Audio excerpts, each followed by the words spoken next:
ফেরেশতারা বলল আমিন। রেগে মেগে আপনি আপনার মেয়েকে বললেন জীবনেও তোর কপালে স্বামীর ভাত জুটবে না। ফেরেশতারা আবারও বলল আমিন। আচ্ছা, আপনি না সেই ব্যক্তি যে তার নিজের জীবনের চাইতেও সন্তানকে বেশি ভালোবাসেন? আপনি না সেই ব্যক্তি যে তার সন্তানের জন্য হাসতে হাসতে নিজের জীবনটাও দিয়ে দিতে পারেন? আপনি না সেই ব্যক্তি যে আল্লাহর কাছে নিজের চাইতেও সন্তানের জন্য বেশি দোয়া করে?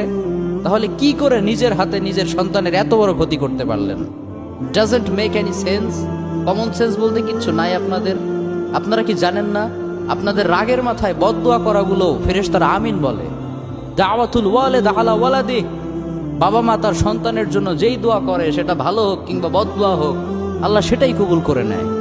এজন্য খবরদার, নেভার কার্স ইউর চিলড্রেন। রাগের মাথায় কখনো সন্তানকে অভিশাপ করবেন না। খুব বেশি রাগ উঠে গেলে তার জন্য উল্টা ভালো দোয়া করেন। কাবা শরীফের একজন ইমাম আছে, ইমাম আল কালবানি, তার মায়ের যখন প্রচন্ড